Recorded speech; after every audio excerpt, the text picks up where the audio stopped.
Haleluya. Bwana Yesu asifiwe sana. Majina yangu naitwa Bishop Peter Mugendi wa kanisa la The Eye of God Watching Ministry.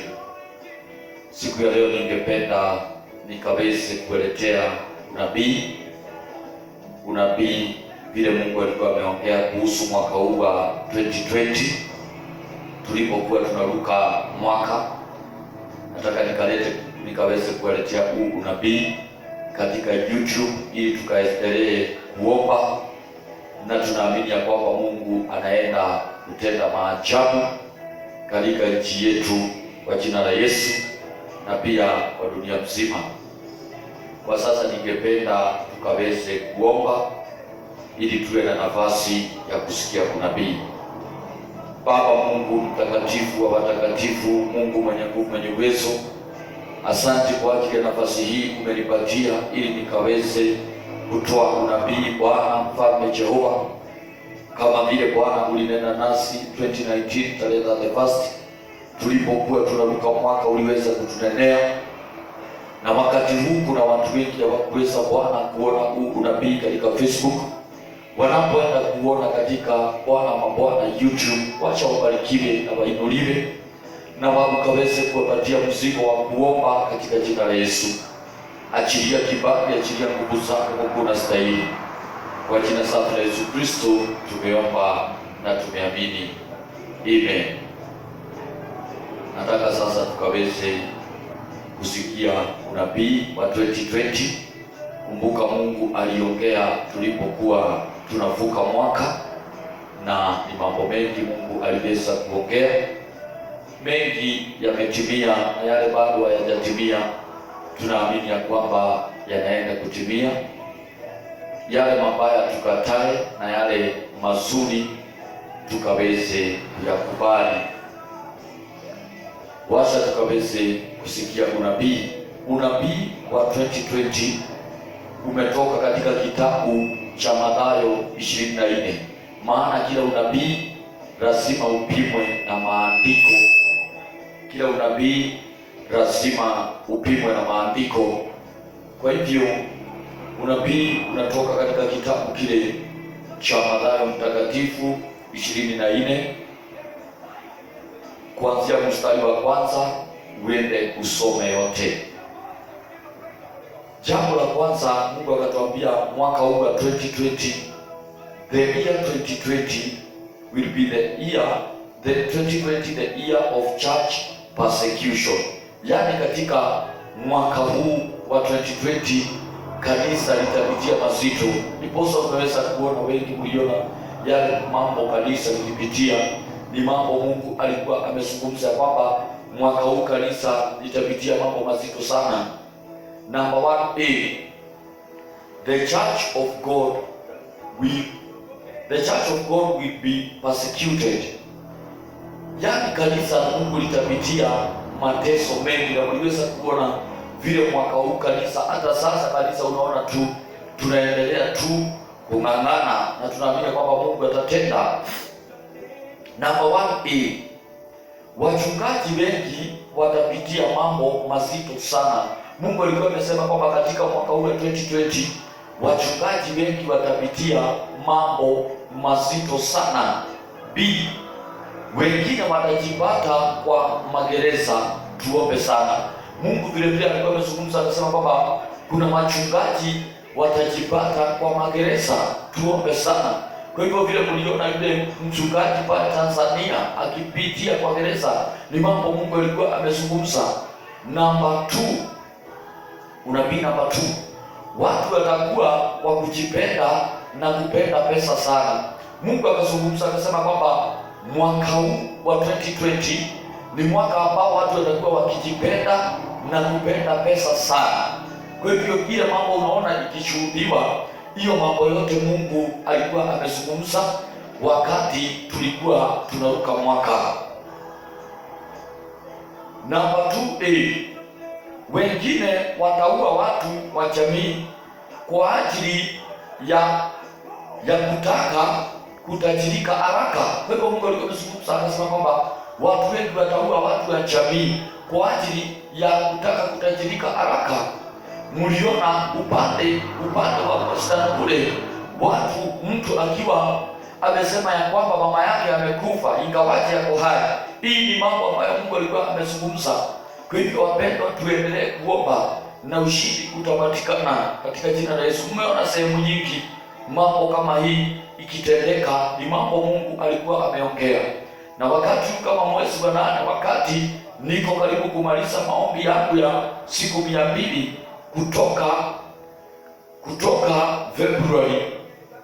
kutoka Februari tarehe 1 tunamaliza Agosti tarehe 18 ambaye ni Tuesday. Kwa hivyo wapendwa, tuendelee kuomba, hizo siku zimebaki. Number 2B, wengine wataangamiza wenzao kwa ajili ya vita, kwa ajili ya vitu kama shamba etc. Kwa hivyo ina maana kwamba Mungu alikuwa amezungumza akasema kwamba watu wengi wataangamiza wenzao kwa ajili ya vitu kama shamba, na hiyo ni mambo ambayo mliweza kuona ikishuhudiwa katika dunia hii, mmeweza kuona ikishuhudiwa sehemu tofauti. Kwa hivyo wapendwa, tuwe na nafasi ya kumuita Bwana, tuwe na nafasi ya kumlilia Mungu na ushindi utapatikana. Number 3, tuombe sana mvua itachelewa kunyesha, na kuna sehemu itakosa mvua kabisa, itashuhudiwa njaa sana. Mungu alikuwa amezungumza akasema kwamba mvua itachelewa na kuna sehemu itakosa mvua kabisa. Mliweza kuona hii mambo iliweza kushuhudiwa. Kwa hivyo tuendelee kuomba kabla mwaka hujaisha na Mungu atatenda mema. Number 4, baadaye kuna sehemu kutakuwa na mafuriko. Kwa hivyo Mungu alizungumza na akasema kwamba kuna sehemu kutakuwa na mafuriko. A, Mombasa. B, Central. C, Kisumu. D, Narok na sehemu za Turkana na West Pokot. Kwa hivyo Mungu alikuwa amezungumza akasema kwamba kuna sehemu kutashuhudiwa mafuriko, na mliweza kuona mafuriko iliweza kushuhudiwa hizi sehemu kama vile Mungu alikuwa amezungumza. Mliweza kuona mafuriko Mombasa, mliweza kuona mafuriko Central, mliweza kuona Kisumu, Narok na sehemu za Turkana na West Pokot. Kwa hivyo wapendwa, tuendelee kuomba tukisihi Mungu anaenda kutenda maajabu katika jina la Yesu. Unabii number 5. Unabii number 5 ndio sasa huu ugonjwa ambao ni wa corona. Ugonjwa hii ya COVID-19 ndio imeangamiza dunia, imeangamiza watu wengi. Mungu alikuwa amezungumza. Number 5, sikiliza unabii. Kutakuwa na ugonjwa wa mifugo na italeta magonjwa kwa watu, tuombe sana. Kwa hivyo Mungu alikuwa amezungumza akasema kwamba kuna ugonjwa wa mifugo na utaweza kulete magonjwa kwa watu, na hii ndio sasa corona imeweza kutoka kwa mifugo kule China na sasa imekuja ikalete tatizo kwa dunia mzima. Kwa hivyo wapendwa, tuendelee kuomba na hili jangwa la corona linaenda kufika mwisho katika jina la Yesu. Number 6, Mungu amekasirika kwa dhambi za watu, mfunge na muombe sana. Kwa hivyo Mungu alikuwa amezungumza akasema kwamba amekasirika na dhambi za watu, tufunge na tuombe sana. Na ndipo unaona kwamba Mungu akazungumza akasema mwaka huu wa 2020 tukaweze kuomba, tukaweze kufunga na kuomba. Ndipo uliona nilitangazia wengi katika Facebook vile Mungu aliweza kunisaidia, nikaweza kuwatumia ujumbe tufunge siku 200 tuombe taifa letu. Na ndio sasa tunamaliza Tuesday. Tulianza pamoja, tulianza Februari tarehe 1 hadi mwezi wa 8 tarehe 18 ambaye ni Tuesday. Na uliona ya kwamba tulipokuwa tumefunga tarehe 15 mwezi wa 3, Roho Mtakatifu alishuka mahali hapa kwa siku 2, tarehe 15 na tarehe 10 na tarehe 22 kabla ya makanisa kufungwa. Na mmeweza kuona ujumbe huo uko katika YouTube. Kuna ujumbe uko pale katika YouTube umeandikwa Heaven Message. enda ufungue pale, na kuna ule umeandikwa the Holy Spirit like a dove was at the church, the Eye of God Watching Ministry. Utaweza kuona ule unabii, utaweza kuona yale Mungu aliongea. Sitaweza kuweka yote maana ni MP3, maana mimi nguvu za Mungu zilishuka, nilikuwa najipata jioni. Kwa hivyo watu walirekodi na simu zao, ile mambo iko katika YouTube. Utaweza kuona vile Roho Mtakatifu alishuka hapa kama ua, na akaweza kushuka kwa madhabahu, tukapewa ujumbe wa kutubu, na ndio tumekuwa tukiendelea. Kwa hivyo Mungu alikuwa amesema tufunge na tuombe sana. Number 8. Sorry, nimeruka namba 7. Kutakuwa na sehemu watu watajitoa uhai sana, tukatae. Kwa hivyo Mungu alikuwa amezungumza akasema katika mwaka huu wa 2020 kuna sehemu watu watajitoa uhai sana, na hilo jambo tukaweze kulikataa. Wapendwa, ni vizuri tukaweze kujua kwamba vile umeweza kuona watu wakijitia kitanzi si jambo la kawaida, ni jambo ambalo limekuja ili ikaweze kuleta matatizo, na ni mambo Mungu alikuwa ameongea. Kwa hivyo wapendwa, ni vizuri tuendelee kuomba yale ambaye hayajatimia tuikatae zaidi katika jina la Yesu. Namba 8. Kutashuhudiwa moto sehemu kama shuleni, supermarket, soko na slums, tukatae. Mungu alikuwa amezungumza akasema kwamba kutashuhudiwa moto. Hii mambo umekuwa ukiona mambo ya moto. Mungu alikuwa amesema kutashuhudiwa moto sehemu kama shuleni. Uliweza kuona mashule ilishomeka Januari, wakati tu waliporudi shule, mashule iliweza kushomeka. Supermarket mliweza kuona ikishuhudiwa kwa soko. Hata juzi umeweza kushuhudia pale soko la Marikiti limeweza kushomeka, mliweza kuona. Upande wa slums mliweza kuona. Ni mambo Mungu alikuwa ameongea, na ndiposa wakati mtakaposikia unabii mnakuwa na nafasi ya kuomba mapema ili yale mabaya tulikataa. Ingawaje uwe tukitoa unabii tunatoa kwa sehemu na tunasema mapenzi ya Mungu itendeke. Kwa hivyo mapenzi ya Mungu lazima inatendeka, maana yeye ndiye amezungumza. Namba 8, na tuko namba 8A. Tuombee soko la Gikomba, itashuhudiwa moto, tukatae. Kwa hivyo Mungu alikuwa amezungumza akasema kwamba katika soko la Gikomba kutashuhudiwa moto, na wengi mmeweza kuona katika ile soko la Gikomba, mmeweza kuona mara nyingi ikishomeka. Mungu alikuwa amesema kwamba kutashuhudiwa moto. Hii unabii saa hii mara ya 3 kutoa. Hatukuwa na uwezo wa kuingia katika YouTube ama kupata video, tulikuwa tunakaa maisha ya shida, lakini sasa Mungu ametusaidia. Kwa hivyo maunabii zote kutoka 2011 mpaka mahali hapa sasa tumefika 2020, zile unabii zote ziko tayari. Mungu akinijalia nitakuwa nawaletea kila wakati, ukaweza kusipata pale katika YouTube, na Mungu atawabariki. Alafu usubscribe mahali pale, ili siku wakati tunaruka mwaka tunakuwa live katika YouTube. Tunaamini kwamba Mungu atatubariki, atatupa uwezo tukaweza kuingia pale live katika YouTube. Kwa hivyo unaweza kusubscribe mahali pale na Mungu atakubariki. Unabii namba 8B. Itashuhudiwa pia magari kuchomeka, tukatae. Vile mliona magari ikichomeka, Mungu alikuwa amezungumza akasema kwamba tukatae, maana kutashuhudiwa mambo ya magari kuchomeka. Kwa hivyo wapendwa, ni vizuri tukaweze kuwa na nafasi ya kumuita Mungu na ushindi utapatikana, tukatae na ile roho ya moto. Bwana, tuombe sana na tukatae mambo ya maajali, itashuhudiwa sana. Kwa hivyo Mungu alikuwa amezungumza akasema tukatae mambo ya maajali. Mliweza kuona habari ajali za ndege, mliweza kuona ajali za gari.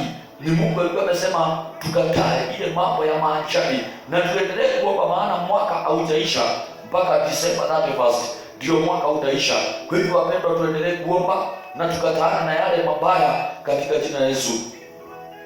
Namba 10. Unabii namba 10, kutashuhudiwa namba 10, kutakuwa na maandamano na migomo tofauti, tukatae. Mungu alikuwa amezungumza akisema kwamba kutakuwa na maandamano na migomo tofauti, tukatae. Kwa hivyo wapendwa, ile migomo mnaona ikitendeka na maandamano ni mambo Mungu alikuwa amezungumza. Kwa hivyo tuendelee kukataa ile maneno na ushindi utapatikana. Namba 11, viongozi wetu wa kisiasa wengine watatolewa kwa viti kabla ya wakati wake. Tuombe sana. Mungu alikuwa amezungumza akasema kwamba kuna viongozi watatolewa kwa viti kabla ya wakati wake. Tuombe sana. Kwa hivyo wapendwa, lazima tuwe na nafasi ya kuomba na kumulikia Mungu na ushindi utapatikana katika jina la Yesu. Namba 11A, vifo nyingi vya wanasiasa tukatae. Mungu alikuwa amezungumza akasema kwamba tukatae vifo za wanasiasa. Wapendwa, tuendelee kuomba na tuombee wanasiasa wetu, Mungu akaweza kuwasaidia na ushindi utapatikana. B, wanasiasa wengi kuinukiana na pia kupigana tukatae.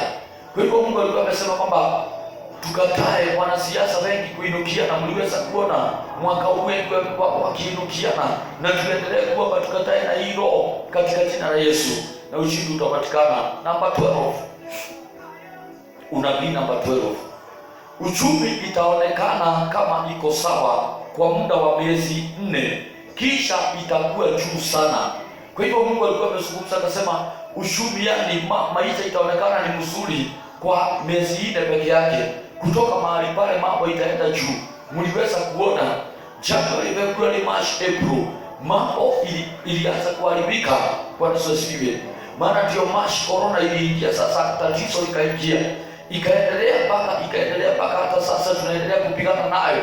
Wapendwa, lazima tuamke, tuendelee kuomba na ushindi utapatikana katika jina la Yesu.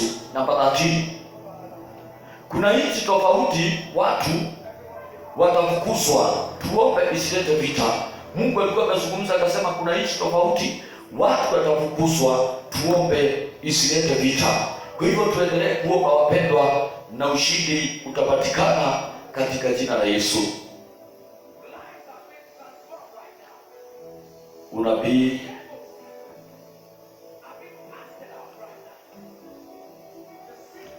namba 14,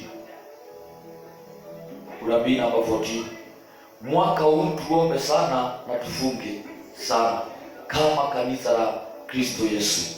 Mungu alikuwa amezungumza akasema mwaka huu tuombe na tufunge sana kama kanisa la Yesu Kristo.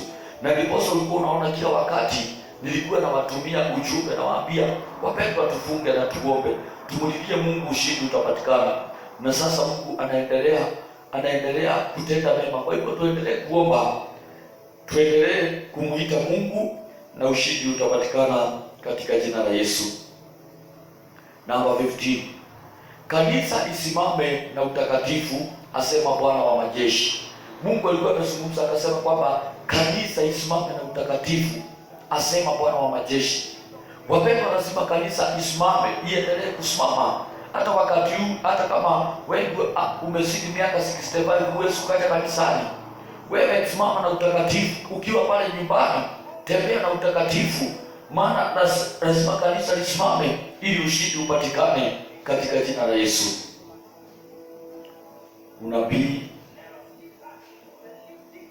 Unabii namba 16, hii dhoruba inakuja, Wakristo mkiomba mbele kuna ushindi mkubwa sana. Kwa hivyo Mungu akasema kwamba dhoruba yenye inakuja, Wakristo tukiomba mbele kuna ushindi mkubwa sana. Wapendwa, tuendelee kuomba na tuendelee kumuita Mungu na ushindi utapatikana na miujiza ikaonekana katika jina la Yesu. Hii dhoruba itaisha, hii dhoruba ya corona itaisha, hii dhoruba ya mafuriko itaisha. Tuendelee kumuita Mungu na ushindi utapatikana. Basi 18, nitakuwa pamoja na nyinyi hadi mwisho, mvumilie. Mungu amesema kwamba atakuwa pamoja nasi hadi mwisho, tuvumilie. Kwa hivyo wapendwa, tuendelee kuvumilia, tuendelee kuvumilia. Mungu atatusaidia, tuendelee kuvumilia. Ushindi utapatikana katika jina la Yesu. Unabii wa mwisho namba 18. Unabii namba 18 ndio unabii wa mwisho. Nitawabariki na watoto sana, na wale hawajaolewa watafanya harusi takatifu. Tuombe sana. Kwa hivyo vile uliweza kuona watu waliweza kubarikiwa na mapacha, uliweza kuona sehemu tofauti. Kama sasa Januari, kuna mtu aliposti katika Facebook amepokea mapacha 5 kutoka Nigeria. Kuna mwingine aliweza kuonekana hata katika media wa kule upande wa Western amepata mapacha 3. Hii ni mambo Mungu alikuwa ameongea. Ile mmeona watu wakiweza kubarikiwa na watoto na maharusi, mmeweza kushuhudia maharusi. Hata wakati kulikuwa na corona mliweza kuona maharusi. Kwa hivyo wapendwa, ni vizuri tujue kwamba Mungu alikuwa amezungumza. Tuendelee kuomba, tuendelee kumwita Bwana, tukimwambia Mungu, tukimsihi Mungu atusaidie, na Mungu ni mwaminifu, anaenda kututenda mema kwa jina la Yesu. Amen. Kwa hivyo nikimalizia hiyo 18, nataka tu nishangie kidogo. Nitawabariki na watoto sana, na wale hawajaolewa watafanya harusi takatifu. Tuombe sana. Kwa hivyo wapendwa, hata wale ambao ni wanafunzi, mumeweza kupata mimba accidentally, usitoe ule mtoto, usifanye abortion. Huenda ikawa pale umebeba nabii wa kukomboa taifa, pengine umebeba mfalme, lakini ukimuua sasa utakuwa umeua na utahesabiwa wewe ni muuaji. Kwa hivyo ujue mnahesabiwa wote, hata yule mwenye anakusaidia kutoa mimba, hata yule anapeana pesa, wote wanahesabiwa wauaji mbinguni. Kesi itakuwa kubwa. Kwa hivyo wale wanafunzi mko pale na mmebeba mimba, saa ule mtoto umlee, na utaona siku moja Mungu atakubariki. Na wakati mwingine usikubali mambo ya wanaume, kudanganywa na wanaume. Usikubali kudanganywa. Wewe simama ukijua ya kwamba kuna future yako mzuri na Mungu atakuja kusaidia. Kwa hivyo wale ambaye mko na mimba, mmebeba mimba, mko shule, msikubali kufanya abortion. Abortion ni mbaya. Itafanya kwamba ile ni kuua, ile abortion ni kuua, na itafanya kwamba wewe utahitajika, utaitwa muuaji. Wakati umefanya abortion, utaitwa muuaji. Kwa hivyo ni vizuri ukaweze kujua kwamba ni vizuri uzae ule mtoto. Huenda ikawa ukazaa nabii, huenda ikawa ukazaa mhubiri, ukazaa mwinjilisti, ukazaa president wa nchi ama wa nchi nyingine. Kwa hivyo msitoe ile mimba, wacha ule mtoto azaliwe. Kuna kusudi, ako na kusudi katika dunia hii. Mungu ako na kusudi na huyo mtoto, atakuja kumtumia katika jina la Yesu. Nitawaombea na Mungu awasaidie, awatendee mambo mema katika jina la Yesu. Wacha ndio tuombe. Baba Mungu mtakatifu, Mungu mwenye nguvu, mwenye uwezo, natangaza kibali ndani ya maisha ya mtu huyu, ukamwonekanie, ukamtendee mema, ukamtendee maajabu, ukamfungulie milango na madirisha ya mbinguni. My Father, wale watoto ambao Bwana ni wanafunzi, my Father, wako pale nyumbani, Mungu mtakatifu, wasaidie Bwana mfalme, wasiavye mimba Bwana, wasiavye mimba, maana ni chukizo mbele zako. Achilia kibali ndani ya maisha yao, achilia nguvu zako, achilia ushindi wako. Tembea ukatende mema, tembea ukatende maajabu. Waonekanie Mungu ishiye milele, waonekanie Bwana wa mabwana, waonekanie mfalme wa falme, waonekanie Jehova Nisi, waonekanie Jehova Adonai. Uko na nguvu na uko na uwezo Bwana wa mabwana, uko na nguvu na uko na uwezo Maridima. Wasaidie kwa kuwa unaweza. Ni asante kwa ajili ya unabii umenipatia Bwana, unapoenda kufikia wengi katika YouTube Bwana. Wacha ushindi ukapatikane, wacha miujiza ikaonekane katika jina la Yesu Kristo. Yote anaweza kujitolea Bwana ili kusapoti kazi yako. Mwinue na ubariki kwa kuwa unaweza, katika jina la Yesu Kristo tumeomba na tumeamini. Sema amen. Wewe uko pale nyumbani unanitazama kupitia YouTube, nataka nikupatie nafasi hii. Uko pale hujaokoka, kubali kuokoka kubali tu kuacha maovu, uache maovu. Kuna mbinguni na kuna jehanamu. Mimi mwenyewe Mungu amenipeleka mbinguni zaidi ya mara tano nimetembea mbinguni. Kwa hivyo mbinguni iko. Wakati nilipelekwa yenye sasa nataka kuwaletea DVD muone ile mambo ambayo niliweza niwaambia, yale mambo niliweza kuona mbinguni na yale niliweza kuona jehanamu. Maana nilionyeshwa jehanamu na nikaonyeshwa mbinguni. Kwa hivyo wapendwa, nataka niwaambie kwamba ujue, ukitenda dhambi jehanamu inakungojea. Ukiwa mtakatifu utaenda mbinguni kukaa na Mungu milele na milele. Wakati wote Yesu anaweza akarudi, kulichukua kanisa. Kwa hivyo wapendwa, tuvumilie tukijua ya kwamba Yesu yuacha. Kwa pale hujaokoka, waelekeza mkono niombe pamoja na bebe. Baba Mungu mtakatifu, Mungu mwenye uwezo, ninakuita kwa ajili ya huyu mtazamaji Bwana wa YouTube. Msaidie siku ya leo Bwana, na ukamuokoe. Badilisha maisha yake Mungu mtakatifu. Mwinue kiwango kingine kwa kuwa unaweza, katika jina la Yesu. Amen. Uko pale hujaokoka, rudia hii maombi nyuma yangu. Sema, Bwana Yesu uniokoe.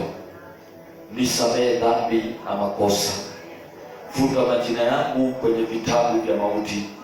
Ukaniandike kwenye kitabu cha uzima. Kuanzia leo mimi nimeokoka na nimeamini. Nakataa shetani na kazi zake zote. Ninakukubali Yesu uwe Bwana na Mwokozi wa maisha yangu. Kwa jina safi la Yesu Kristo nimeokoka na nimeamini. Sema amen. Wewe umeomba ombi la wokovu. Amini ya kwamba Kristo ameingia ndani yako na amebadilisha maisha yako. Hautabaki kuwa vile tena, katika jina la Yesu. Wewe uko Kenya, kanisa letu liko hapa Githiga, Kiambu. Tuko Kiambu, Kenya, mahali kunaitwa Githiga. Ukiwa town center Nairobi City, unaweza ukachukua gari 122 itakulete mpaka kanisani. Kanisa letu linaitwa The Eye of God Watching Ministry. Kwa hivyo unaweza ukaja pale kanisani na Mungu atakubariki. Vile tuko na kanisa lingine pale Nairobi CBD, tuko pale Muthurwa Market, tuko pale sokoni, tuko opposite Retail Market. Kwa hivyo wakati kafyu itaondolewa, maana kanisa la pale Nairobi watu wanakuja sana jioni, maana wengi wafanyikazi pale wanakuja wakati wa jioni. Kwa hivyo wakati kafyu itaondolewa, maana wahubiri wanatoka huku Kiambu na wakishelewa wanaweza wakapatikana na kafyu wapigwe. Kwa hivyo tunataka tungojee mpaka kafyu iondolewe. Kafyu ikiondolewa, tutaweza kurudisha ibada za pale Nairobi na mikesha kila Friday. Mungu abariki, awatendee mambo mema. Ungependa kusupport hii kipindi, chukua nambari ya simu 07 30 40 10 60. Hiyo namba ukiweka sadaka yako italete majina Peter Mugendi. Ikileta majina Peter Mugendi, sadaka yako tutakuwa tumeipokea. Mungu akubariki, akutendee mambo mema. Ukitazama video hii pale mwisho, usisahau kusubscribe ili ukaweze kupata ujumbe zinginezo. Mungu akubariki, akutendee mambo mema. Tuonane wakati mwingine. Majina yangu ni Bishop Peter Mugendi wa kanisa la The Eye of God Watching Ministry. Mungu